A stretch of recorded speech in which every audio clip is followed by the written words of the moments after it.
Hola a todos, espero que todos se encuentren de maravilla. Y bueno, otra vez les doy una gran bienvenida al curso y también a esta clase. Y el día de hoy vamos a hablar sobre historia. Y bueno, vamos a hablar un poquito sobre la historia de la grabación, al igual que la industria musical que conocemos, ya que, bueno, pues es muy importante conocer los antecedentes que ocurrieron para poder entender cómo funciona esta industria que nos estamos metiendo. Entonces también entender el por qué tenemos los equipos que tenemos hoy, o por qué sucede, o por qué funciona la industria de esta manera. Y bueno, pues gracias a todos estos antecedentes, a toda la historia, pues tenemos la industria que tenemos hoy en día. Y bueno, también es muy interesante ver pues la historia, un poco el proceso tecnológico, al igual que los cambios que hubo en cuanto a demografía o culturales, cómo la tecnología realmente afectó también el arte. Entonces es muy interesante también ver un poco. Realmente voy a tocar la historia de forma muy general, ya que no quiero extenderme mucho. Es una clase corta para luego empezar ahora sí a hablar sobre lo que eh, pues queremos todos aprender en el curso. Entonces, pues sin nada más que decir, comencemos. Entonces, la historia de la grabación es bastante interesante. Bueno, la industria de la música, y pues, se podrían preguntar el día de hoy, pues que realmente pues vivimos en tiempos interesantes, y a muchos de nosotros en esta industria nos tocó ver la caída de la industria, y ahora a todos y a todos los nuevos también, pues nos toca ver y participar en la nueva industria musical y la forma como hoy manejamos, que es el streaming, las redes sociales, ¿no? Entonces definitivamente la industria ha pasado por cambios radicales, ¿no? Que han hecho pues épocas, pues han definido épocas, ¿no? Entonces la mayoría de estas épocas fueron gracias a la tecnología. Entonces, algo muy importante, una frase que me gusta mucho de David Byrne, el cantante de Talking Heads, dice, la tecnología da forma a la música. Me encanta esa frase porque es totalmente cierta, ¿no? O sea, vamos a aprender a lo largo de esta clase que esta frase es pues cierta en su totalidad. Realmente, como había dicho, los cambios en la industria musical, los cambios radicales fueron gracias a la tecnología, más que nada. Entonces, sabias y grandes palabras de David Byrne. Pero bueno, la historia de la industria musical pues nos ha enseñado que la música y la industria cambia gracias a más que nada tres factores. El primero es la tecnología, el segundo es la demografía y el tercero es la economía. Entonces estos tres factores han hecho que la industria pase por constantes altibajos y bueno, un altibajo extremo que hubo hace un par de décadas, de hecho, es muy reciente, que algunos de ustedes conocen, que pues sacudió y derrumbó la vieja industria musical, que bueno, lo que fue Napster.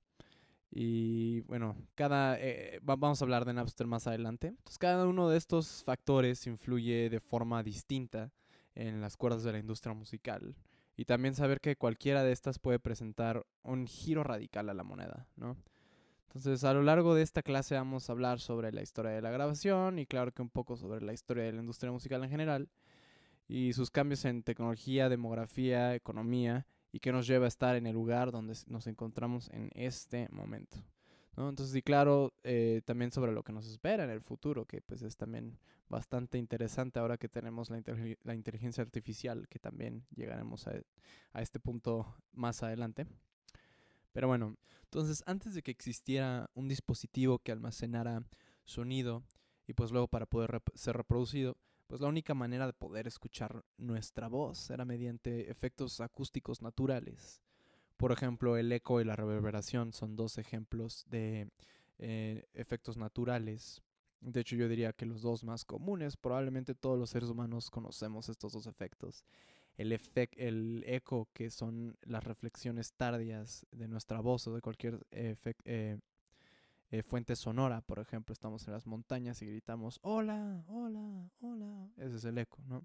Y la reverberación, que son también nuestra voz o cualquier fuente sonora que se esté dispersando en un cuarto o en un espacio, pues va a rebotar y chocar contra superficies creando reflexiones. Y gracias a estas reflexiones que al final van a llegar a nuestros oídos, podemos saber un poco de información del espacio en donde nos encontramos. Pero vamos a hablar de estos dos efectos más adelante, claro. Pero bueno, a lo largo de la historia de la humanidad, pues hemos manipulado estos efectos naturales para utilizarlos en comunicación humana. Entonces, de los templos mayas que tienen espacios que amplifican o reflejan la voz, pues, por ejemplo, hasta arriba de los templos están hechos también, están pensados para acústica, ¿no? Y hasta ciertas iglesias que usaban las reflexiones a favor de la armonía, o la antigua Grecia inventando el megáfono para poder hablar a un grupo de gente, que podría ser las bases o los principios del micrófono, claro. Antes, la única manera de poder escuchar música, pues era música en vivo, música que sea ejecutada por humanos, ¿no? Entonces realmente también, claro que tenía una forma diferente de ser escuchada. Entonces antes la gente escuchaba de forma diferente. ¿Por qué? Pues porque necesitábamos mucha más concentración, ya que si no la cachábamos a la primera, pues no la cachábamos, ni modo, porque no la iban a repetir, al menos que se lo pidiéramos a los músicos, pero bueno. O sea, realmente necesitamos más concentración porque como está en vivo solo tenemos una oportunidad por la cual necesitamos más concentración. Entonces las únicas dos formas, o las dos formas más bien que se podía escuchar música antes era uno, si íbamos a espacios públicos donde habían músicos y bueno, claro que tocaban sus piezas o interpretaciones de otras piezas. Eh, y la otra era, claro, pues tocando música en nuestras casas. Entonces, por ejemplo, antes era muy común ver pianos en casas, en la mayoría de las casas, porque pues claro, era la única forma de escuchar música, ¿no? Entonces, algo que trajo la revolución industrial eh, a la industria musical fueron la imprenta y otra fue los pianos. Entonces, ¿qué se crea? La primera industria musical, o la vieja industria musical, pues es la venta y la publicación de partituras. Entonces, bueno, en esta foto que tenemos es Tin Pan Alley, es realmente un callejón, una calle en Nueva York, donde se encontraba la primera industria musical, donde realmente se juntaban compositores, músicos, cantautores y casas de publicación para pues empezar a hacer y crear, escribir partituras para luego poder venderlas y distribuirlas para que la gente pueda tocar música. Entonces esta es la primera forma como podemos vender música a la gente, es mediante las partituras. Entonces Tin Pan Alley era realmente la industria musical, era realmente como funcionaba. Punto final. Bueno, esto claro que fue antes de 1870, o bueno, más bien fue a mediados de 1870 cuando empezamos cuando se crea Tin Pan Alley, ¿no? Entonces, antes, en 1857, se patenta algo que conocemos como el fonoautógrafo. A ver si lo tengo. Aquí tenemos el fonoautógrafo. Bueno, por el inventor francés Edward Leon Scott. Era una máquina que podía grabar las vibraciones acústicas, ¿no? Entonces era un dispositivo que se utilizaba en laboratorios para estudiar acústica y pues podían observar información sobre el rango dinámico de las ondas y también las ondas sonoras. Y bueno, el fonautógrafo tenía un pequeño detalle, que pues podía grabar audio, pero no podíamos recrear y reproducir estas ondas, por consecuencia no podíamos escuchar lo que grabamos. Entonces realmente esto no nos servía mucho para reproducir música, claro, ¿no? Entonces empezaron a hacer unas cuantas modificaciones, pero pues para entonces Thomas Edison ya tenía la solución. Entonces Thomas Edison lo empezó todo cuando patentó el fonógrafo en 1877. Es el primer dispositivo que puede capturar sonido, almacenarlo en un medio físico y reproducir la información grabada. Entonces su diseño se basa en el fonautógrafo, claro. Entonces en esos momentos no creo que se hayan dado cuenta del gran impacto que fue este invento, ¿no? La importancia que tuvo y el desarrollo que tuvo a lo largo de los años, ¿no? Entonces se dice que Thomas Edison nunca sugirió que se usara para grabar música, sino para grabar conferencias, política y dictados. Entonces él no tenía la menor idea que la gente iba a utilizar estos dispositivos para capturar música. Y pues, y oh sorpresa, pues se convierte en la nueva industria musical, que era la industria musical pues de grabada. Entonces aquí estamos hablando también de la demografía, cómo la gente empieza a manipular esta tecnología para crear nuevas cosas. Entonces, pues desde el fonógrafo y su cilindro rotatorio, que lo tenemos ahí a la derecha, hasta el iPod y plataformas de streaming, pues hubo grandes inventos y modas y técnicas que nos fueron llevando a la grabación moderna. Pero sin embargo, estas invenciones, aunque no lo crean, no son lineares. O sea, los conceptos e invenciones más o menos se crearon al mismo tiempo. Son más bien las adaptaciones y lo que la industria llevaba a modelo estándar, lo que nos lleva en una línea del tiempo hasta el día de hoy. Entonces, invenciones como el telégrafo, el gramófono o el fonógrafo son ejemplos de lo que estoy hablando, no son eh, inventos que se crearon al mismo tiempo. Entonces, el telegráfono es la primera grabadora magnética. Se patentó 12 años después del gramófono. Sin embargo, la cinta magnética no la empezamos a utilizar como grabadora estándar hasta muchas décadas después, ¿no? Pero volviendo al fonógrafo, eh, pues se utilizaba cilindros como grabadora. Los primeros cilindros fueron experimentales con materiales como metal y estaño, y luego se estandarizó los cilindros de cera que tenemos aquí, ¿no? Entonces, estos cilindros utilizaban cera blanda para poder crear pequeños carriles o surcos, donde se encontraba la información grabada físicamente. Eh, y bueno, pero como es cera blanda, las grabaciones se desgastaban cuando reproducíamos estos más de 5 veces. Por lo cual, escuchar tu canción favorita solo lo podías hacer por 5 veces antes de ir a la tienda por otro cilindro o darle una buena pulida, ¿no? Entonces, durante la década de 1880, la tecnología hizo muchos cambios en la naturaleza de la música, ¿no? Así como la tecnología de la fotografía cambió nuestra manera de ver, pues las grabaciones de sonido cambiaron nuestra forma de escuchar, ¿no? Antes de la grabación, como les había dicho, la música se ejecutaba en vivo. Entonces la única manera de escuchar música era si teníamos un piano en casa y sabíamos cómo tocarlo, o si íbamos a lugares públicos donde podemos escuchar música. Y de la noche a la mañana, pues ahora podemos sentarnos a leer y escuchar música y además poder repetirla. Pero por solo 5 veces, recuerden. Bueno, eso fue hasta 1890 que fue cuando sustituyeron la mezcla de cera por una cera llamada cera Carnauba, que era pues más resistente y claro que solucionaron el problema de que se desgasten tan rápido estos cilindros. Entonces, lo impresionante de estas máquinas es que, bueno, no utilizaban electricidad, ¿no? Eran completamente mecánicas, que es lo impresionante, ¿no?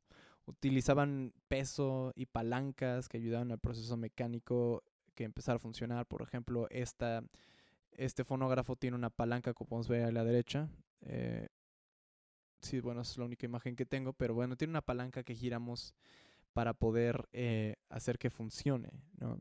O también habían unas que se manejaban con cuerda y peso, un peso que se iba bajando poco a poco, que duraba 4 o 5 minutos antes que tocara el suelo, y bueno, paraba la grabación, ¿no?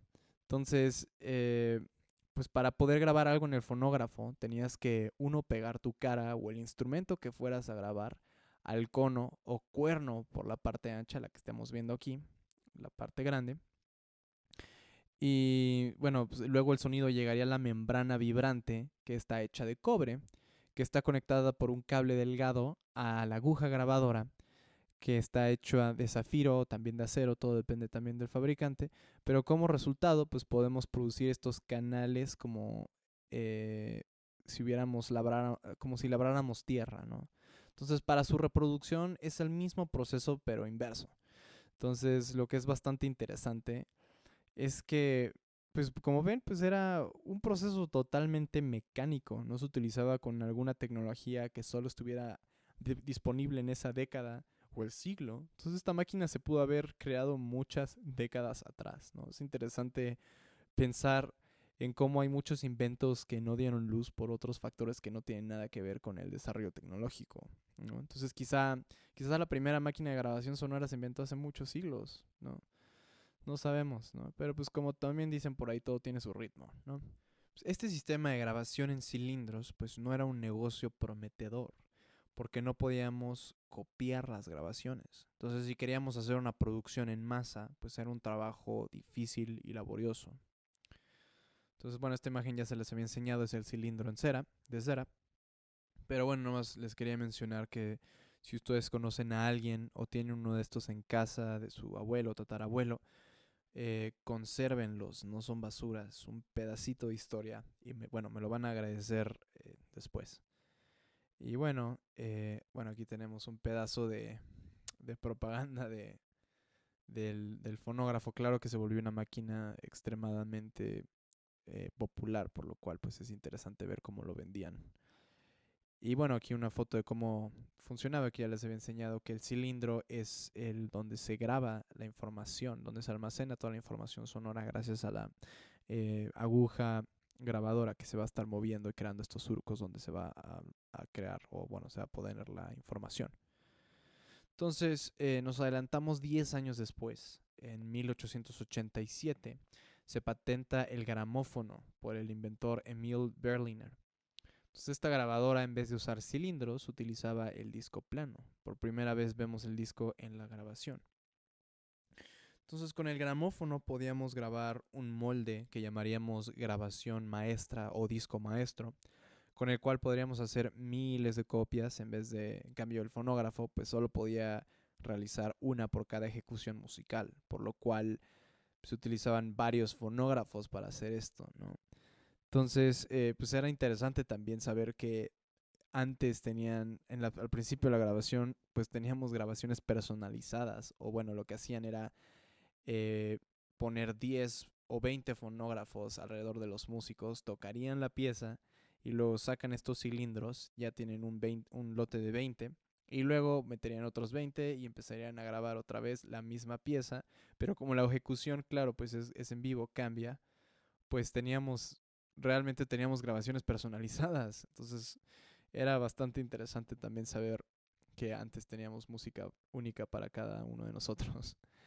Pero bueno, eh, pues claro, gracias a esto que era un proceso laborioso, como pueden ver, y muy difícil, por el puro hecho de la producción en masa, el gramófono se vuelve el nuevo estándar para grabación, dejando la invención de Edison obsoleta, ¿no? Pero bueno, claro, Edison Records siguió creando eh, cilindros, no fue obsoleta en su totalidad, pero sí, claro que disminuyeron las ventas de forma impresionante.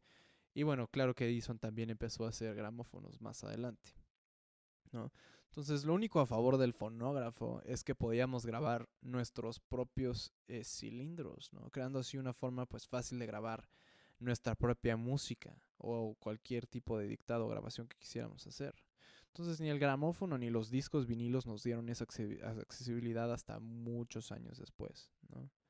Entonces también el gramófono funcionaba con el mismo principio de trazar carriles o surcos en un medio de cera, ¿no? Entonces una vez que tenemos la grabación en cera, se le daba un baño metálico y luego se desprendía para formar el molde y de ahí se ponía una prensa que lo prensaría contra un material llamado goma laca o shellac, ¿no? Entonces, antes que existieran los vinilos como los conocemos, o sea, el disco de vinil, se utilizaba el disco shellac, que es el que tenemos aquí enfrente. Es idéntico a un vinil, nada más que es duro, es más brillosito también y es nada flexible, ¿no? Como un vinil. Entonces también si se nos caía, al igual que el cilindro, se hacía 1000 pedazos. También es importante comentarles que la duración era poca, porque la aguja era gruesa, entonces duraban pues, alrededor de 4 minutos. También recuerden que es un proceso mecánico, no existía la amplificación, por lo cual también la fidelidad era pobre, el volumen o la intensidad de la música era pobre también. Entonces, pues el fonógrafo y el gramófono, como les digo, eran sistemas totalmente mecánicos, por lo cual podemos decir que esa fue la era mecánica de la grabación, ¿no?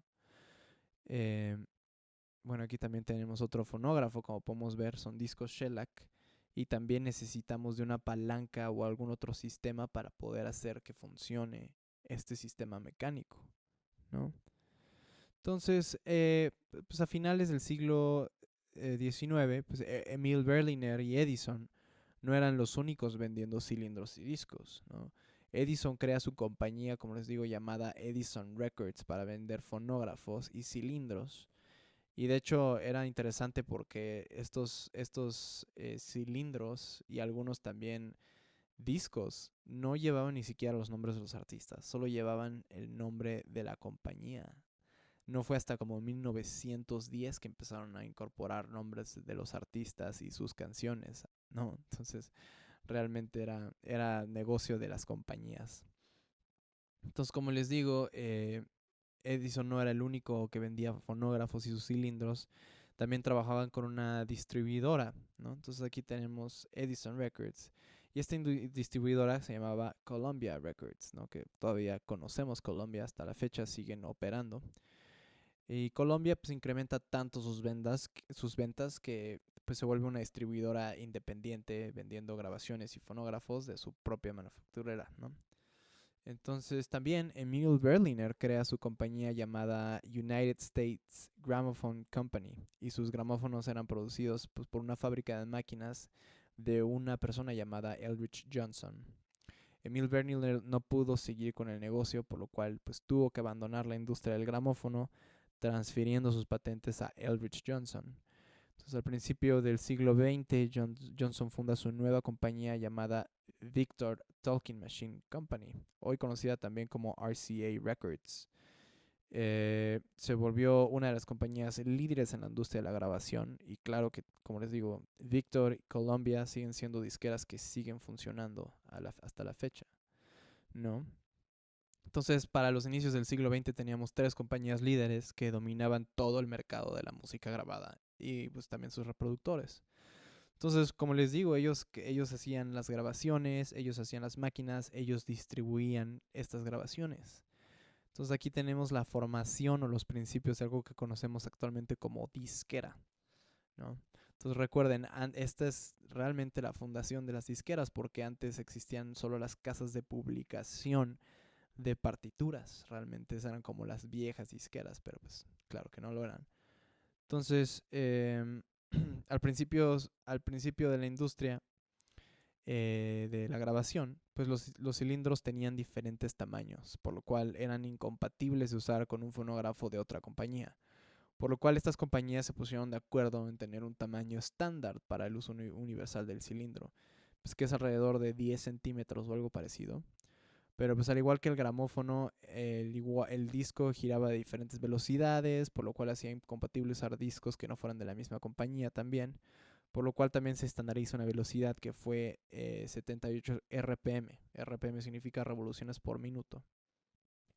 Entonces las tres grandes distribuidoras eran Edison Records, Columbia Records y Victor Talking Machine Company, hoy conocida como RCA Records.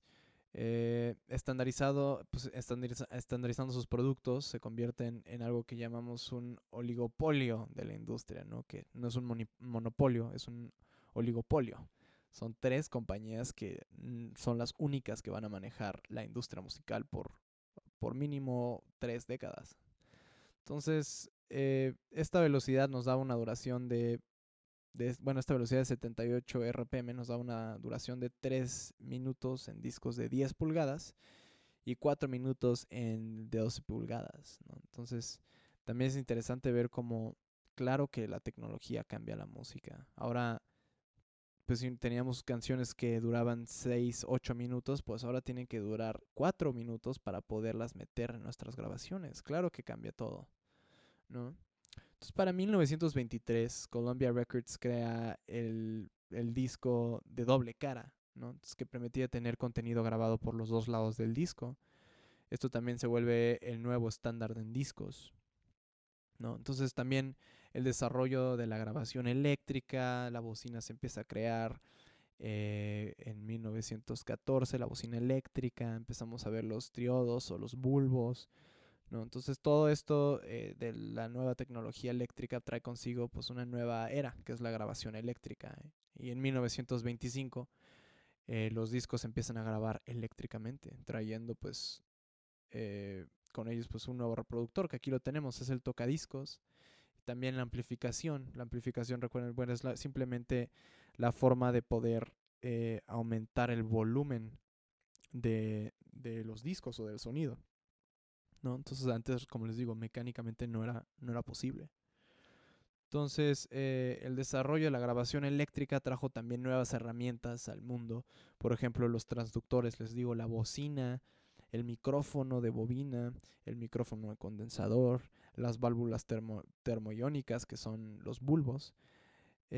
Bueno, los bulbos que fue la forma como amplificamos las señales débiles, ¿no? Entonces utilizaban los amplificadores de bulbos para amplificar las señales de los micrófonos y también para controlar los volúmenes de las grabaciones, y los tocadiscos también empezaron a incluir amplificadores de bulbos para poder escuchar música eléctricamente. Entonces también los bulbos se volvieron el medio de amplificación estandarizado durante décadas hasta la llegada de los transistores, como en los 60s o finales de los 50s. Entonces ya por fin podemos también tener una perilla de volumen y ya no tenemos ahora la palanca mecánica, ¿no? Ya empezamos a ahora simplemente usar la electricidad. Entonces también la grabación eléctrica, bueno, estos son los bulbos, por si querían saber. Eh, Les digo, todavía mucho equipo de audio a la fecha ocupa bulbos por la cierta característica que le da a la señal eléctrica. Luego también vamos a hablar un poco sobre los bulbos. Como les digo, también la grabación eléctrica nos trajo un lugar donde se podía experimentar y se grababan los discos eléctricos, y esto es también la formación del estudio de grabación. Bueno, claro, el estudio de grabación empezó en 1890 también con el fonógrafo, pero bueno, donde realmente empezamos a experimentar con los estudios de grabación es en esta época, la época de la grabación eléctrica. Entonces también las primeras de transmisiones de radio para entretenimiento surgieron en 1920. Entonces a la gente le encantaba realmente lo que escuchaban en la radio. Y por supuesto, como les digo, influyó mucho en la forma como escuchamos la música. La tecnología de la grabación cambió la música, cambió la forma de cómo tocamos los instrumentos y cómo escuchamos la música. La ejecución de una pieza en vivo ahora se vuelve intérprete de la versión grabada, ¿no? Cuando el objetivo era al revés, ¿no? Era simular una ejecución mediante la grabación, ¿no? Pero pues también ahora podemos estudiar la música de forma diferente, ¿no? Ahora pues tenemos la oportunidad o la función de poder repetir los solos o ciertas frases de nuestros artistas favoritos y descifrar lo que está pasando, ¿no? Entonces, en fin, una nueva era trajo cambios en la tecnología, en la demografía, la cultura, ¿no? Entonces también el cine era mudo hasta 1926, cuando se presentó la forma de grabar y sincronizar sonido con un proyector mediante un disco. Entonces el entretenimiento en la radio y el cine con audio se volvieron las actividades cotidianas, ¿no? Que claro que afectaron otras industrias, ¿no? Por ejemplo, la industria del show en vivo y también Timpan Alley, ¿no? La gran industria de publicación de partituras desaparece a finales de esta década, entonces a finales de los 20. Entonces, también con el paso de la tecnología, los artistas de Edison Records y su tecnología fueron pasando a la historia, viendo un camino difícil de continuar contra sus rivales Columbia y RCA Victor, porque aquí hay una fusión de la compañía Victor Talking Machine Company con RCA, por lo cual pues en 1929 paran sus operaciones, Edison Records desaparece, ¿no? Entonces también se comienzan a crear, en esta década se empiezan a crear las redes de radiodifusión que pondrían el mismo contenido en varias estaciones. Y bueno, también en 1931 se celebra la gran apertura de un estudio legendario ubicado en Londres llamado Abbey Road Studios, donde normalmente se grababan las grandes orquestas en este estudio, ¿no? Y bueno, más adelante vamos a hablar de Abbey Road Records, que tuvo gran influencia en la tecnología de la grabación, por supuesto, con los Beatles. Eh, entonces, pues con el paso de los años, el disco fue mejorando poco a poco, cambiando de materiales como de shellac a vinilo por fin. Entonces ya teníamos este material un poco más flexible, más resistente. Claro que también se pudo incrementar la fidelidad de las grabaciones de una manera extraordinaria. Entonces la duración de los discos cambió también gracias al long play, también conocido como LP. que en vez de ir a 78 revoluciones por minuto, este tenía una velocidad de 33 RPM.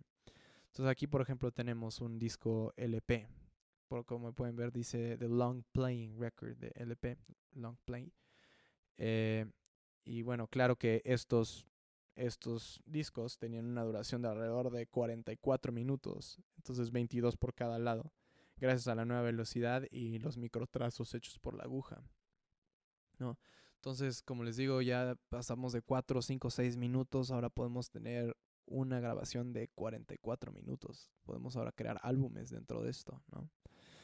Em, entonces, el LP fue introducido por Columbia en 1948, que también cambió la forma como empezamos a grabar música, los estándares también. Y bueno, un año después, en el 49, RCA Victor presenta un disco de 7 pulgadas que giraba a 45 revoluciones por minuto, que contenía alrededor de 3 a 6 minutos de información. Entonces el 45 rápidamente superó al 78, o sea, 78 revoluciones por segundo, haciéndolo obsoleto. Entonces, ya que era un disco delgado, hecho de vinil y barato, se hizo pues el producto preferente de la gente, ¿no? Y más que nada en la generación de los jóvenes. Y también por el tamaño se empezó a meter en las famosas rocolas y también pues estandarizó en la radio. Y bueno, esta estandarización en la radio fue muy importante. Entonces en la foto también tenemos del lado derecho el más grande, uno de 12 pulgadas, el del medio es de 10 y el de la izquierda es el 7. Quizás alguna vez han visto estos tipos de, de vinilos. Entonces, como les digo, es súper importante la estandarización de cómo este vinil de 7 pulgadas se hizo estándar en la radio, porque esto también trajo un gran cambio en la música, ¿no? Forzamos a que los músicos hicieran algo llamado sencillos, singles. Aquí es donde comienza, no sé si se han dado cuenta que la música popular, la música comercial dura alrededor de 3 minutos, 3 minutos 30. Esto no es por accidente, realmente es gracias a que la radio solo manejaba sencillos y los sencillos pues tenían una duración de 3 minutos por el disco. Entonces se estandariza hasta el día de hoy que las canciones comerciales, el pop, tenga una duración de 3 minutos 30 alrededor. De hecho, las radios, si no duraba 3:30 por décadas, probablemente todo el siglo, pues no lo podían poner, ¿no? Entonces, hay un dato interesante, ¿no? Entonces, también no nos olvidemos que al mismo tiempo que se formaba la era mecánica de grabar con discos y cilindros, también se estaban desarrollando conceptos alternativos de grabación sonora. Entonces, como les había mencionado, había un sistema de grabación magnética. Los primeros en experimentar con esto fueron Overly Smith y Valdemar Poulsen.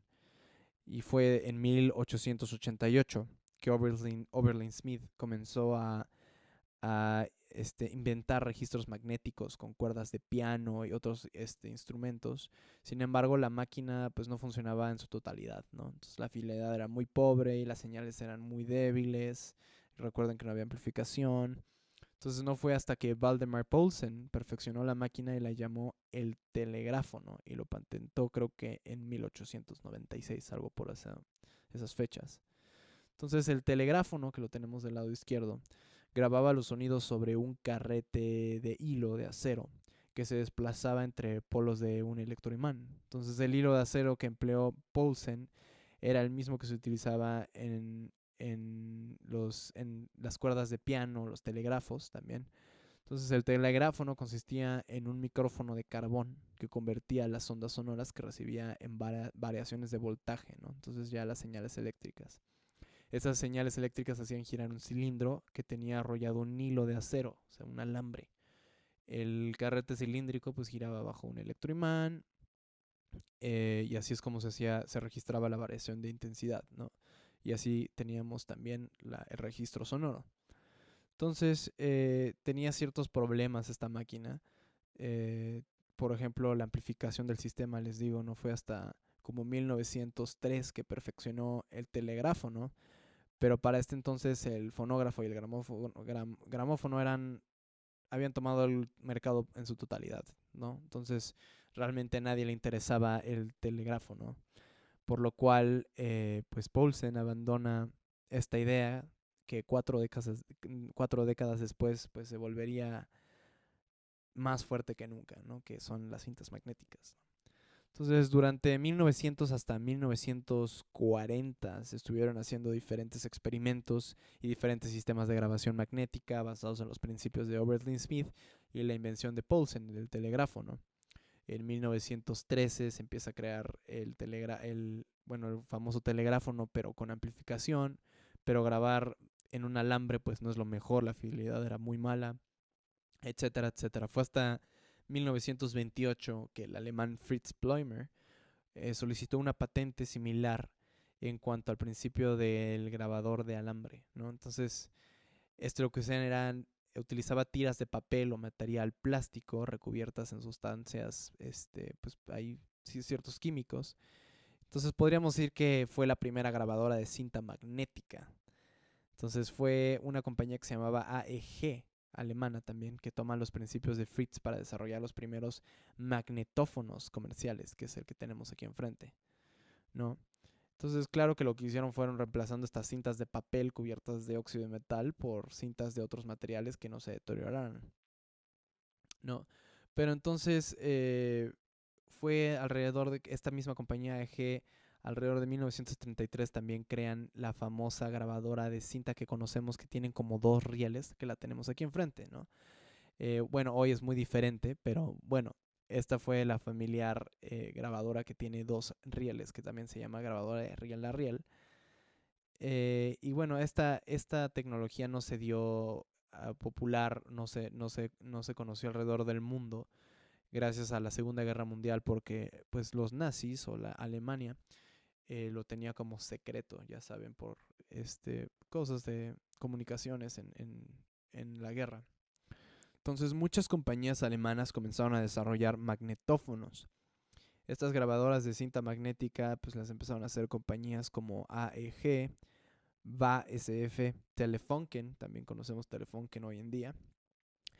Y bueno, claro que las cosas empezaron a complicar con la llegada de la Segunda Guerra Mundial y pues tuvieron que frenar la producción y cerrar sus fábricas, ¿no? Pero el registro magnético en cinta transformó la industria de la grabación, ¿no?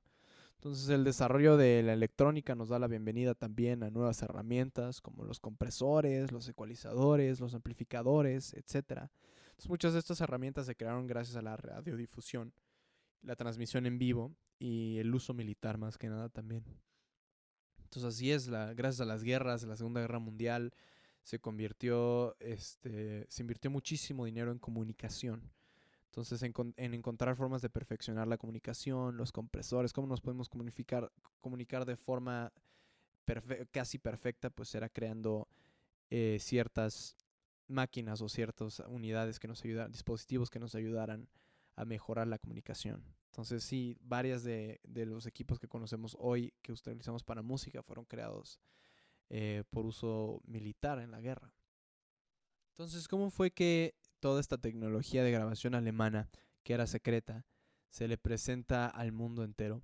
Y eso se lo vemos en parte a Jack Mullin, ¿no? Entonces, esto es una historia interesante, un poco curiosa. Jack Mullin era un ingeniero estadounidense de California que claro que se tuvo que enlistar para ir a la Segunda Guerra Mundial, pero él estaba enfocado en el área de comunicaciones, más que nada, más que en infantería, por lo cual, pues cuando acaba la guerra, los alemanes pierden, los estadounidenses entran a sus ciudades y empiezan a ver la tecnología que habían desarrollado los alemanes, que claro que era tecnología que nadie conocía. Por lo cual, en cuanto a comunicaciones, empiezan a ver estos aparatos de cinta magnética que no, claro que no habíamos visto antes. Por lo cual llaman a Mullin para que vaya a investigar estas máquinas, ¿no? Entonces Mullin llega a Alemania, fue a mirar y como era de esperar se encontró aparatos de cinta modificados de manera que mejoraba enormemente la fidelidad, ¿no? Entonces claro que era tecnología que superaba cualquier otra tecnología del momento. Y bueno, como sabemos, los alemanes pierden, la guerra destruye las ciudades, por lo cual estos aparatos pues ya no tenían dueño. Así que lo que hizo Mullin fue desarmar uno de estos aparatos, envió todas las partes de regreso a California. Entonces cuando él vuelve a California, monta otra vez las máquinas y las empieza a averiguar y a estudiar para ver qué habían hecho los alemanes, ¿no? Entonces, claro que descubre Mullin cuando crea o recrea esta máquina, y descubre que los alemanes habían creado por primera vez algo que podemos decir los principios de la edición, ¿no? Entonces ahora con estas máquinas nos abrimos la posibilidad de que si algún locutor de radio cometía algún problema o algún error o alguna grabación donde se cometía un error, simplemente podíamos cortar esa parte de la cinta y empalmarla una con la otra y pegarlas con cinta. Entonces, por primera vez podemos cortar cosas o pegar partes de otras tomas, ¿no? Entonces, realmente empezamos a ver la, el inicio de la edición, ¿no? Entonces, ahora las grabaciones ya no son una actuación, sino pues ya en una canción podíamos tomar eh, parte de una toma y luego podíamos tomar la mitad de otra toma. Entonces empezamos a ver ahora el inicio de la edición en la música y en la grabación, ¿no? Entonces, una vez que recrea estas máquinas, claro que hace presentaciones alrededor de Estados Unidos. Y una presentación de Mullin la ve Alexander Poniatov, que él fue el que fundó una compañía llamada Ampex. Entonces, Ampex fue la primera compañía en fabricar grabadoras basadas en el diseño de Mullin o de los alemanes, que era, pues obviamente las grabadoras de cinta magnética, pero las que conocemos hoy. Entonces, realmente ellos eran la única distribuidora alrededor del mundo que tomó esta tecnología y se la compartió al resto del mundo, ¿no? Entonces, claro que Ampex es una gran compañía muy importante en la grabación. Y bueno, no fue exitosa en el momento, ya que pues, era tecnología que nadie conocía, no convencían a ningún inversionista, por lo cual fue hasta que Bing Crosby, que era pues un cantante y además un locutor de radio, que claro que lo que él estaba buscando era la forma o la tecnología de poder grabar todas sus locuciones, todos sus shows de radio, para poder tener más tiempo en otras cosas como el golf o no, quién sabe qué más cosas podría hacer.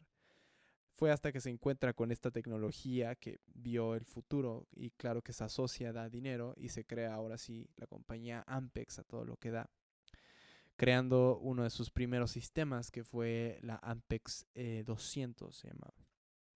Entonces, Ampex eran los únicos distribuidores de este tipo de nueva tecnología y lanzan su primera grabadora llamada Ampex 200, que es justo la que tenemos en esta imagen. Es como esta mesa que vemos que tiene los dos rieles. Esa es la grabadora.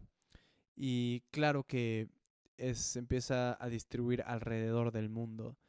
Claro, pues transformando la industria de la grabación otra vez, ¿no? Entonces este tipo de tecnología nueva, por supuesto que dio una revolución tecnológica en la grabación.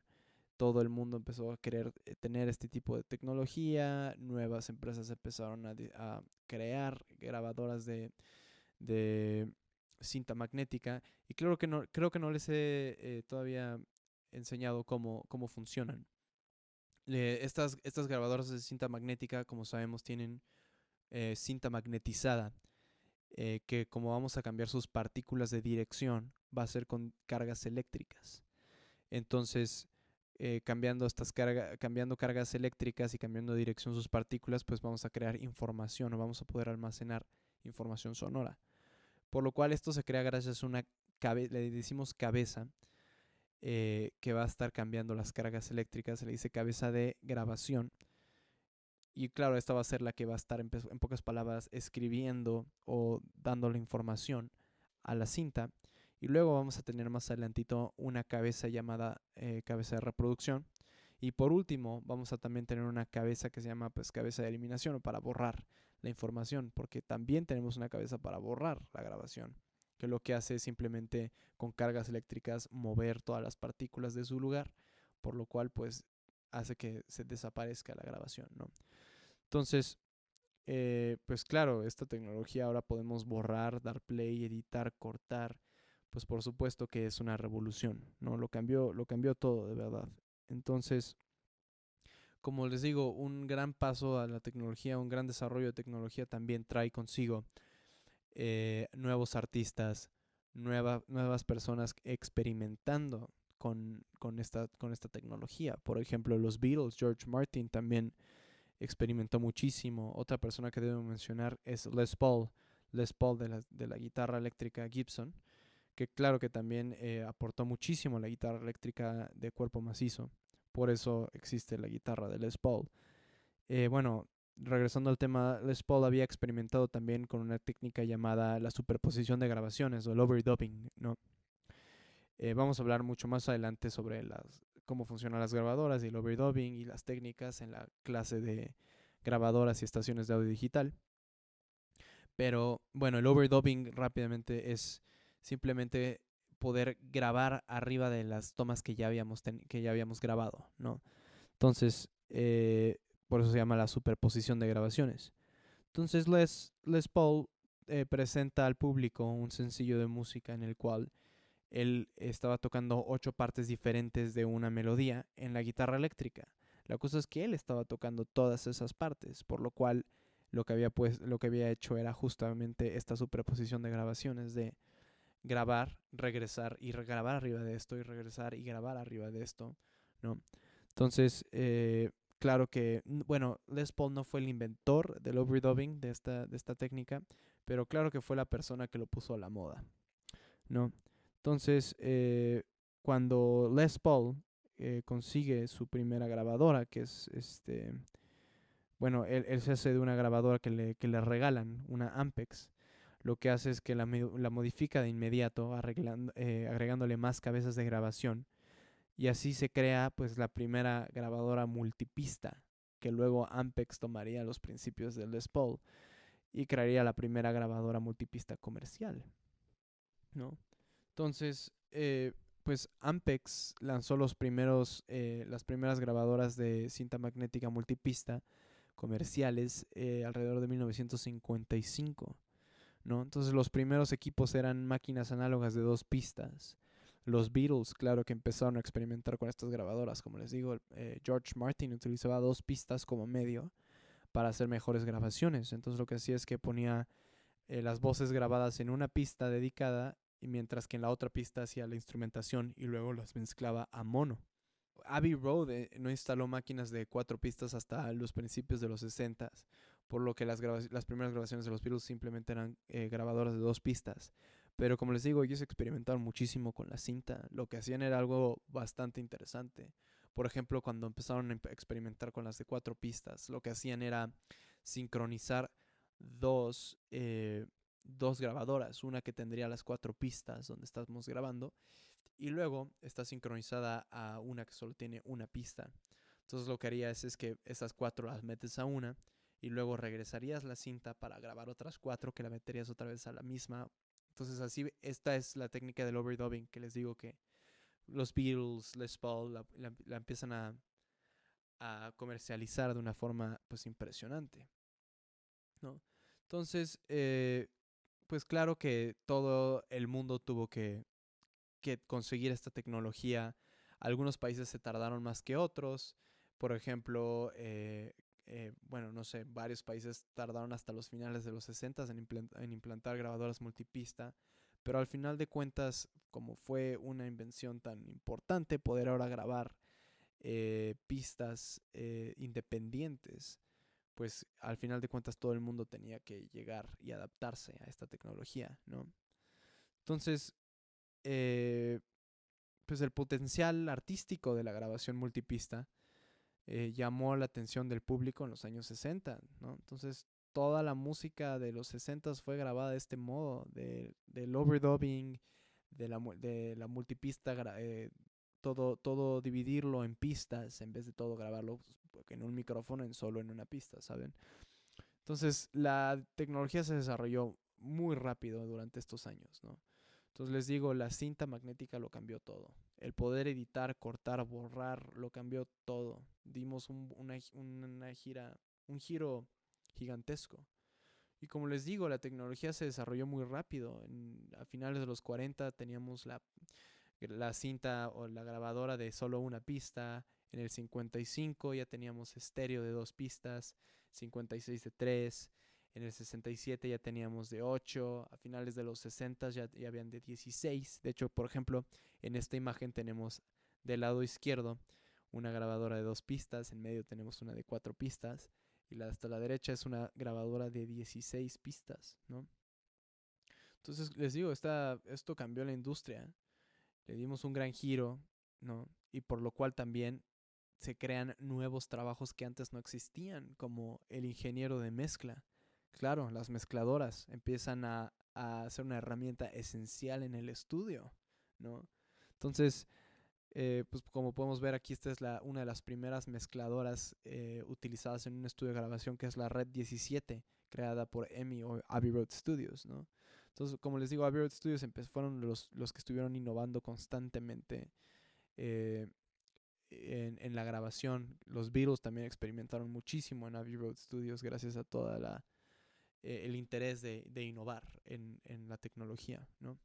Entonces también los transistores y los circuitos de estado sólido también empiezan a aparecer, lo cambian todo. Entonces, como les digo, no es algo lineal, todo esto estaba pasando al mismo tiempo, simplemente son diferentes ramas, por lo cual es muy difícil de explicar. Pero, pues, por ejemplo, esta que es una mezcladora un poco más avanzada que la Red 17, pues un dato interesante es que eh, antes los ingenieros de sonido pues eran realmente ingenieros de otro nivel. No es que los ingenieros de audio no lo sean, pero es que realmente ellos estaban en otro nivel. O sea, no eran ingenieros de sonido, eran ingenieros eléctricos, en electricidad. Y algo también que era curioso es que utilizaban batas en los estudios.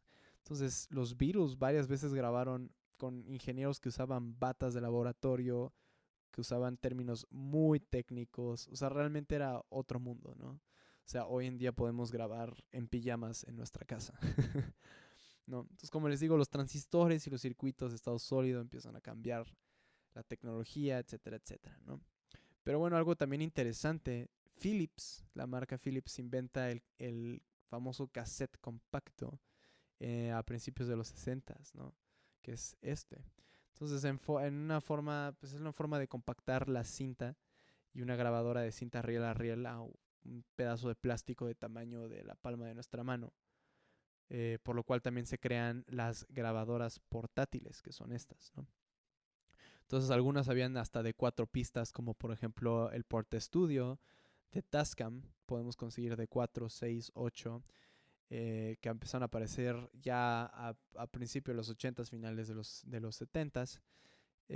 Y como les digo, pues estos equipos de cassette son más que nada como de comerciales de casa, por lo cual no podían proporcionar la misma calidad de audio que los de carrete abierto, que son los de riel a riel, Ampex o Stutter, ¿sabe? Entonces sirvieron como herramienta útil para músicos y semimúsicos profesionales eh, en la grabación de proyectos o maquetas, ¿saben?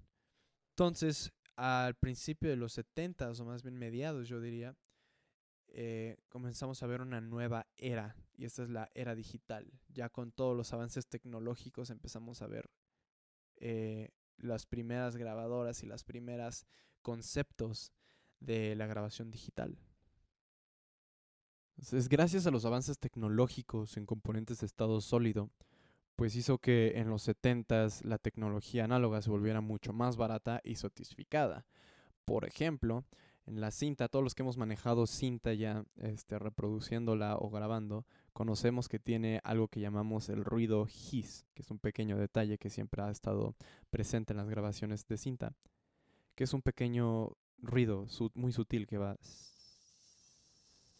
por debajo de la grabación, ¿no? Entonces, pues en los 70s, una compañía que probablemente conocemos se vuelve muy famosa por los avances en reducción de ruido, que va por el nombre de Laboratorios Dolby. Hoy solo la conocemos como Dolby.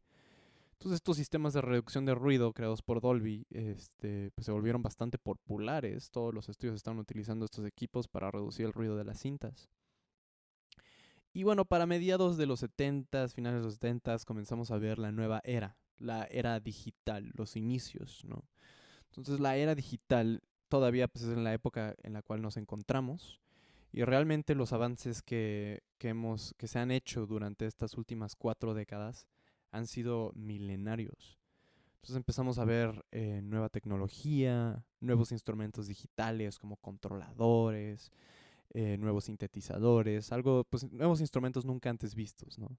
Entonces todo esto ha sido una maravilla y fue una maravilla, pero también a la vez en ese entonces fue una perdición para la industria, ¿no? Comenzando porque lo digital es extremadamente fácil de copiar. Es tan fácil que podemos hacer copias infinitas de algo. Algo que no vio venir, claro, la industria musical hasta que ya era muy tarde. Entonces, durante los 70 se empezó a experimentar con la grabación digital y cómo poder almacenarlo en un medio físico. Y así se fue creando la cinta digital poco a poco, que fue lanzada en los 80, ¿no?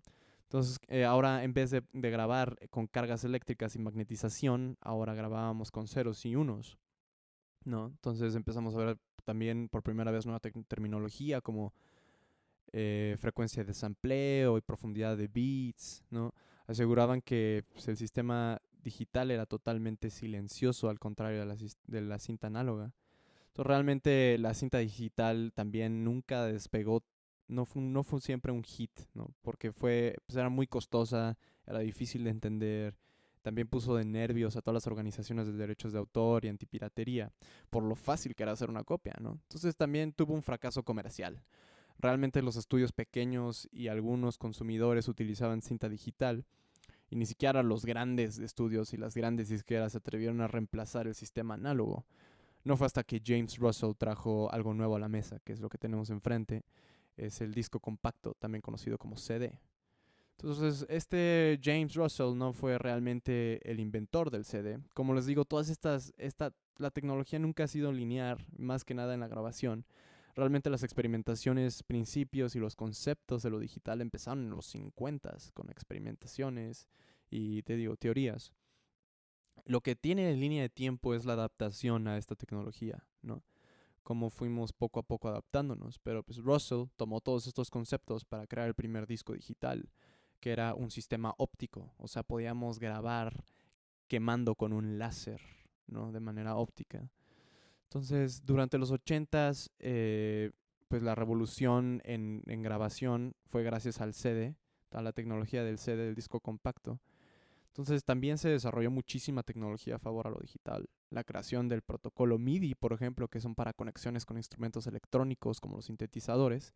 Entonces con este protocolo ahora se pueden comunicar estas máquinas, los sintetizadores, podemos mandar parámetros de uno al otro, secuencias de este a otro. Entonces ya se creaba una red que claro que tuvo mucha influencia en la música electrónica.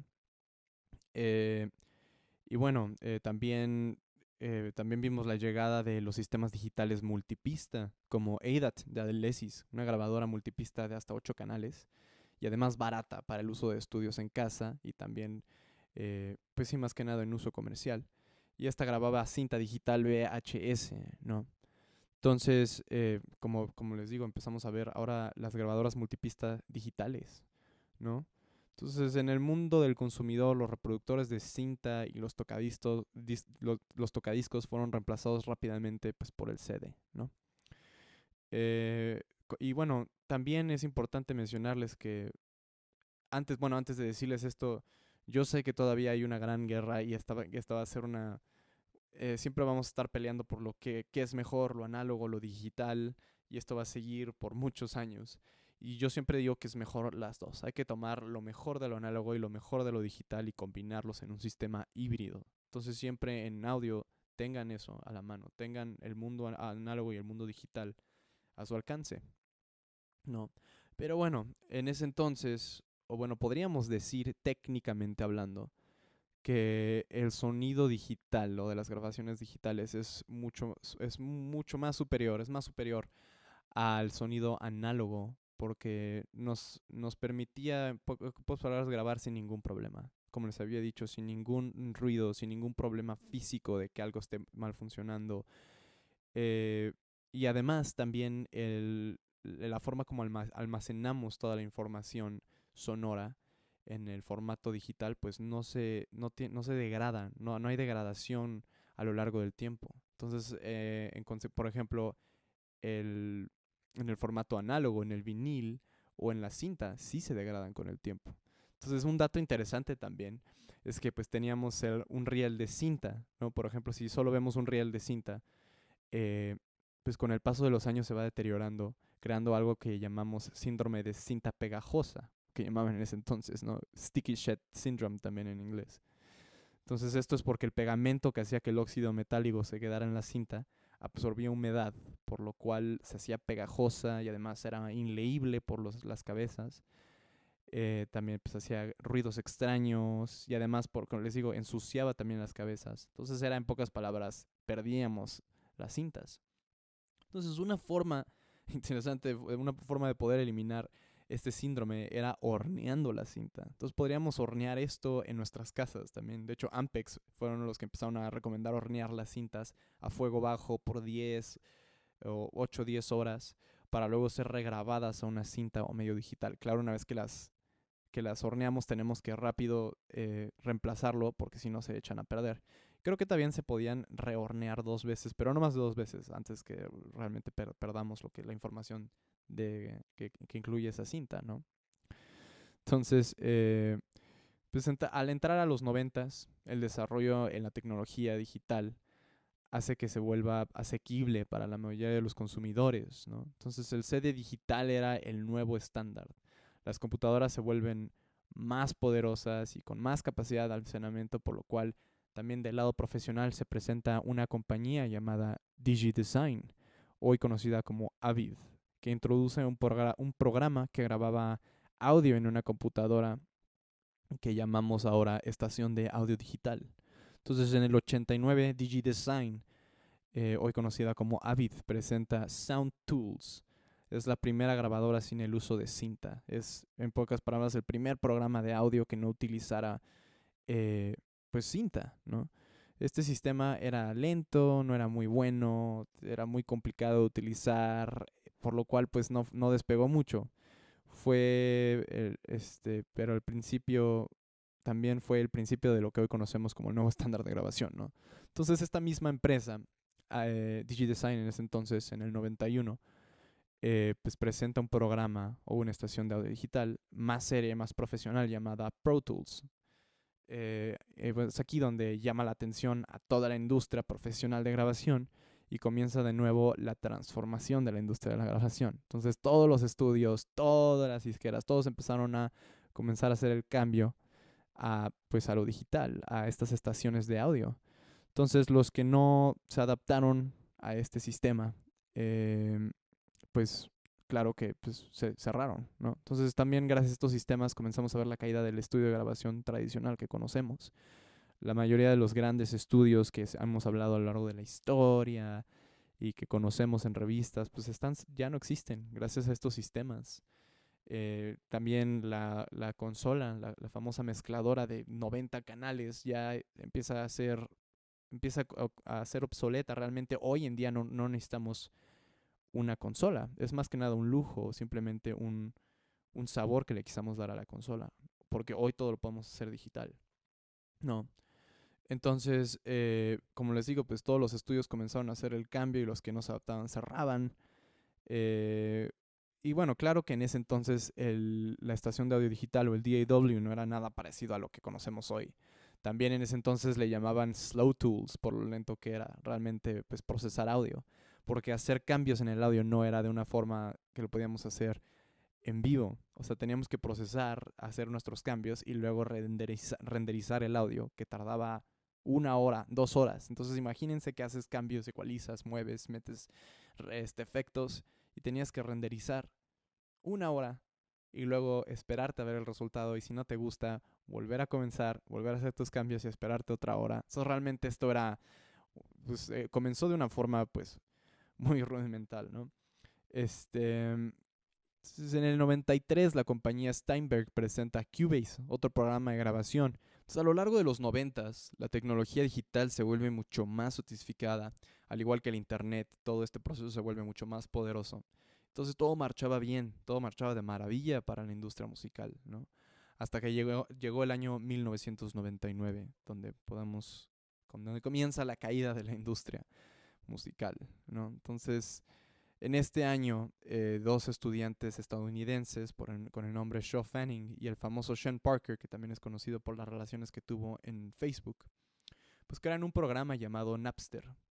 Y Napster, que era un programa basado en un sistema de redes peer-to-peer. Entonces podríamos decir que este sistema peer-to-peer lo que hace es compartir archivos digitales con nuestras redes que tenemos. Entonces, esto era por primera vez se introducía este sistema. Entonces Napster toma este concepto y se especializa en poder compartir música en formato MP3 por estas redes de manera gratuita. Entonces, claro que esto creció demasiado rápido. Ahora yo podía subir una canción, compartirla con todas mis redes y mis amigos con sus redes y las redes de las redes. Entonces, realmente, claro, empieza a crecer demasiado rápido. Y es aquí donde la industria musical cometió varios errores que hasta la fecha seguimos pagando el precio, ¿no? Número uno, fue no haber prestado atención a Napster de manera temprana. Realmente solo algunos vieron lo que era en ese entonces como el problema más grande en la industria de la grabación o de la industria de la música en general, ¿no? Jimmy Iovine lo dijo, él vio el problema, lo vio. Jimmy Iovine creo que sigue siendo el dueño de Capitol Records. Él vio, en cuanto se enteró de Napster, perdió la cabeza. Él vio el fin de la industria musical como la conocían en ese entonces. Y bueno, claro, este error no estoy diciendo que la solución era simplemente haberle prestado atención de manera temprana para haber detenido a Napster, que no hubiera cambiado nada, porque habría llegado otro programa con el mismo sistema a hacer lo mismo. Realmente les digo, la tecnología es imparable, solo está ahí, crece, evoluciona y nos tenemos que adaptar a lo nuevo. No podemos ir en contra porque al final de cuentas vamos a perder, ¿no? Entonces, creo que sí se pudo haber llevado una solución temprana. Pero bueno, lo que pasó es que, bueno, uno, no prestamos atención a Napster de manera temprana, por lo cual llegamos muy tarde al problema. Napster en 6 meses tenía 80 millones de usuarios compartiendo música ilegalmente, mientras que hacía añicos la economía musical, ¿no? Y la segunda fue pues el haberse puesto en contra de sus propios consumidores. Esto yo creo que es el error más grave que hemos cometido en la industria musical. Fue haber demandado a sus propios consumidores. Entonces, lo que empezaron a hacer las disqueras entraron en shock y lo que empezaron a hacer es demandar a todas las personas que bajaran música ilegalmente. Entonces, pues realmente, ¿cómo puedes? Estás yendo en contra de tus propios clientes. O sea, si llega una disquera y me empieza a demandar porque me dice, oye, no estás comprando mi música, la estás bajando ilegalmente, pues ahora menos te voy a comprar música, ¿sabes? Entonces, no, yo creo que el error más grave fue haber demandado a sus propios clientes. Ese fue realmente la solución, o bueno, la forma como empezaron a atacar este problema de piratería, que claro que llevó a todavía a la perdición de la industria, ¿no? Entonces, a lo largo de la primera década de los 2000, bueno, por ejemplo, aquí tenemos Tower Records. Tower Records fue la tienda más grande de música, de discos, ¿no? Esta Tower Records existía en todas las ciudades, en las grandes ciudades alrededor del mundo. Habían tiendas de 5 o 6 pisos. Imagínense 6 pisos de pura música, cassettes, viniles, CDs. O sea, realmente era una compañía que valía billones de dólares. Pues solo en un año Napster lo llevó a la quiebra. Bueno, Napster y también decisiones pobres que tomó la compañía, pero Napster fue realmente la razón principal por la cual llevó Tower Records a la quiebra, ¿no? Entonces, les digo, también Napster solo duró un año, fue muy rápido antes de que, claro, cerrara por cuestiones legales, demandas, por supuesto, de piratería. Pues Napster no hizo un peso de esto. Claro que fue un programa totalmente gratis, por lo cual pues llevó a la industria a la perdición. O sea, una industria que valía 46 billones, ¿saben? O sea, la industria musical valía 46 billones, pasó a ser una de 23 billones. Imagínense, eso es la mitad. O sea, eso nos estamos también hablando de que la mitad de gente en la industria musical perdió su trabajo. Se tuvo que dedicar a otra cosa. Entonces, realmente, claro que es impresionante ver cómo en solo un año dio un giro, bueno, catastrófico en la industria. Y esto fue gracias a la economía. Por eso les digo, la tecnología, la demografía y la economía juegan pues grandes roles aquí en la industria musical, ¿no? Entonces Napster cierra sus puertas después de un año, pero claro, la idea de seguir pirateando con este sistema peer-to-peer, de poder compartir archivos digitales en tus redes, pues continúa, y por eso se crean otros programas como LimeWire o Napster, etcétera, etcétera. Y como les digo, si no hubiera sido Napster, hubiera sido algún otro programa de estos que hubieran continuado con esas ideas de poder piratear música o compartir música gratis, ¿no? Pero pues también estos programas fue probablemente donde surge la idea de tener una tienda digital, como lo sería en 2003. Apple presenta iTunes, ¿no? La primera tienda digital para comprar música. Entonces también, claro, esta idea revolucionó muchísimo cómo íbamos a empezar a adquirir música. Entonces, como les había dicho, una industria de 46 billones pasó a ser la mitad de eso. Y bueno, gracias a estas tiendas en línea como iTunes y entre otras, pues hubo un balance y un equilibrio para que no se fuera en picada a cero, ¿no? Pero entonces también estas tiendas iTunes no fue la solución al problema. O sea, creo que nos podemos acordar muchos de nosotros que utilizábamos iTunes y había gente que seguía utilizando LimeWire. Entonces iTunes era la forma de poder ayudar a la industria musical a que no quebrara, al igual que la compra de discos, ¿no? Pero entonces lo que nos ofrecía iTunes era número uno, música en alta calidad, ya que la música pirata pues era MP3 comprimida, chafa. Y otra era accesibilidad, ¿no? Podíamos comprar canciones, álbumes de manera rápida en nuestras casas sin tener que ir a la tienda, ¿no? Entonces, no, como les digo, no fue la solución. Pues, ¿por qué? Porque la música la tenía difícil, la industria musical la tenía difícil, porque el problema aquí era cómo podemos hacer un modelo que pueda competir contra lo gratis. Ese es el problema. ¿Cómo le podemos ganar a lo gratis? ¿Sabes? Entonces, yo como consumidor, oye, puedo bajar este mismo álbum que cuesta 200 pesos en tienda gratis y no voy a tener ninguna consecuencia. O bueno, en la mayoría de sus casos no había consecuencias. Era muy difícil rastrear la piratería. Eh, pues claro, el modelo preferido de los consumidores era piratear música y hacerlo gratis. Entonces, claro que la tenía difícil la industria musical. Y de hecho no fue hasta el 2007 que realmente pudimos solucionar este problema, donde realmente hoy en día no utilizamos la piratería más porque salió un nuevo modelo que era mucho mejor que lo gratis. O sea, eso estaba difícil conseguir eso, ¿no? Y eso fue el streaming, las plataformas streaming, Spotify, para toda aquella gente, sus amigos que les diga que el streaming está destruyendo la industria, gracias al streaming está mal, es totalmente al revés. El streaming salvó a la industria musical. Sin el streaming no sé qué estaríamos haciendo en este momento, ¿no? Probablemente la piratería pues, nos hubiera ganado. Entonces, ¿qué ofrece Spotify? ¿Qué es mejor que lo gratis? Pues una plataforma donde tienes cualquier canción que quieras. Es una plataforma gigantesca, tiene millones de billones de canciones que las puedes conseguir, las puedes poner play, búscame una canción, te la encuentro en 5 segundos y le doy play por solo 100 pesos al mes. Ok, claro, eso le gana a lo gratis, ¿no? Ya no tenemos que estar descargando música y pasándolo a nuestros iPods y quemarlos en discos. Ahora simplemente con un celular te puedo poner esas mismas canciones en un segundo. Y bueno, claro, luego se fueron metiendo en las redes sociales, en Spotify y nuevas cosas. Pero bueno, realmente el punto aquí de Spotify es eso. Y bueno, claro que también cambia muchísimo el modelo, como les digo, el modelo de venta. Ya no tenemos los discos, ya no tenemos un medio físico. Realmente los viniles no es una forma de comprar música. Los viniles es mercancía, ¿no? Realmente es un lujo, es un gusto simplemente tener viniles, ¿no? Ya no compramos música, ya no tenemos la música física, ya no la podemos tocar, ya no la podemos oler, ya no podemos ver, y todo esto, o sea, todo esto se ha perdido. Y el día de hoy lo que compramos no es música, tampoco es nuestra. Antes era tuyo, era tu disco. Hoy compramos acceso. Entonces, ¿qué compramos? Acceso a una plataforma que tiene millones de canciones, millones de álbumes y millones de artistas. Entonces, lo que estamos haciendo es rentar música. Ese es el negocio del streaming.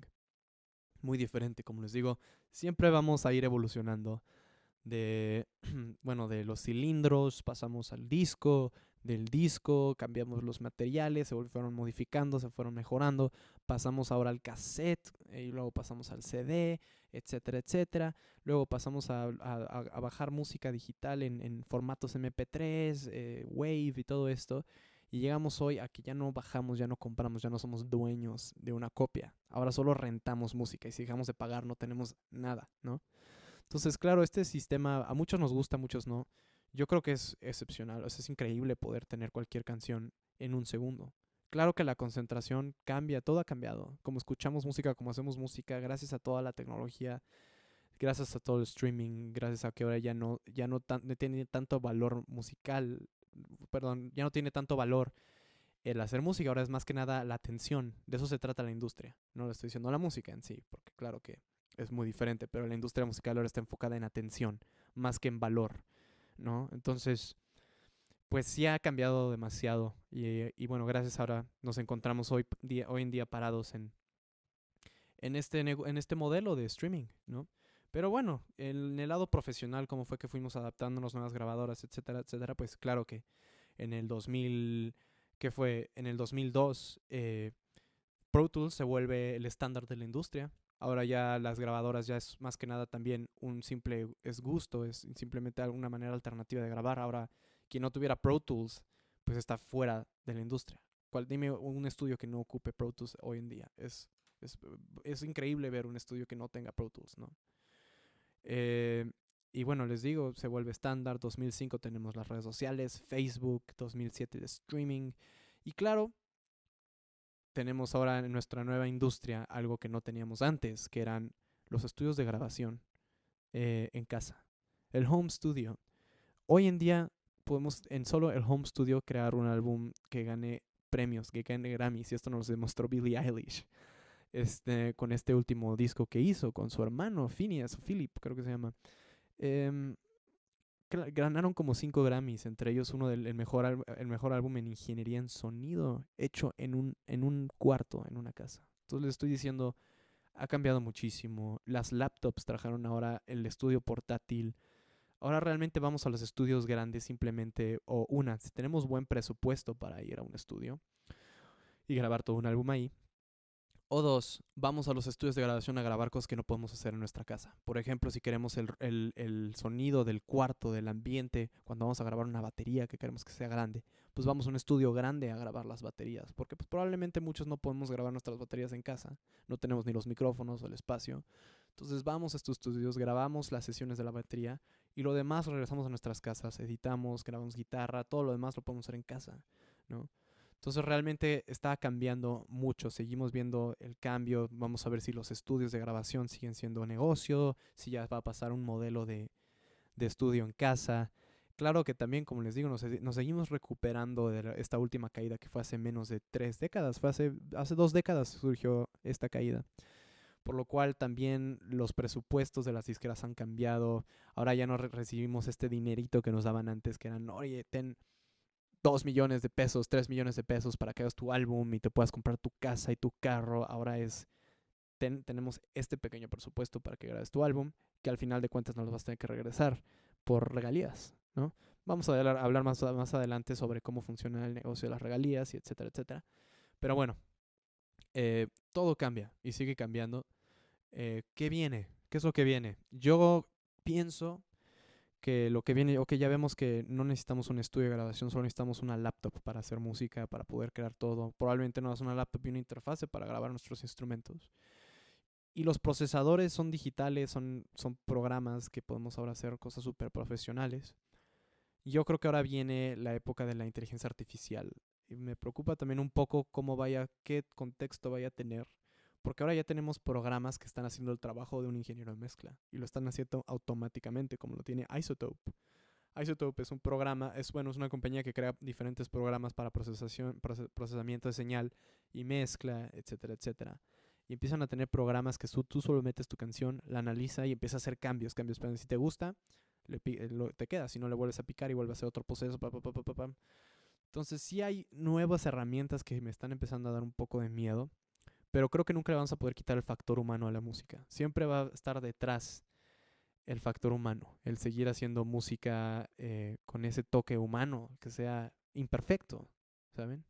Entonces también las máquinas no tienen gusto. O sea, realmente sí lo veo difícil, pero se está empezando a ver este rollo de la inteligencia artificial. Y claro que es importante que conozcan la historia, por qué tenemos las cosas que tenemos, por qué funciona el mercado así, por qué funciona el modelo económico de la música así, el modelo de venta, las plataformas de streaming. Realmente les digo, salvaron la industria, no son nada malas. Claro que seguimos teniendo problemas porque pagan 0.060 centavos eh, por play, pero claro, pues eso se va a solucionar con el tiempo. Y creo que es todo lo que les puedo decir de la historia. Les digo, fue muy general. Nos pudimos ir a ir muy meticuloso, pero la clase hubiera durado 4 horas. Pero pues ojalá les haya gustado, hayan aprendido de algo. Y ya saben, cualquier pregunta que tengan me pueden escribir a mi mail. Con gusto yo les respondo. Y bueno, les puedo recomendar también, hay un gran libro que se llama Cómo funciona la música por David Byrne, que fue el cantante de Talking Heads. Creo que dije esto en el principio de la clase, pero es un gran libro. Mucha de esta información de la clase la saqué de este libro. Documentales como el de Sound City también hablan del cambio. Ellos como estudio vieron el cambio de lo análogo a lo digital y Pro Tools y cómo los dejaron en quiebra. Y bueno, pues hay muchos documentales allá afuera. The Defiant Ones es otro también que habla sobre algunos cambios en la industria. Les recomiendo también ver estos documentales, son muy interesantes. Este libro también es muy interesante, pues para que puedan entender un poquito más de la historia y por qué estamos parados donde estamos parados el día de hoy. Y pues bueno, por mí, sin nada más que decir, es todo. Eh, y bueno, nos vemos en la próxima clase. Gracias.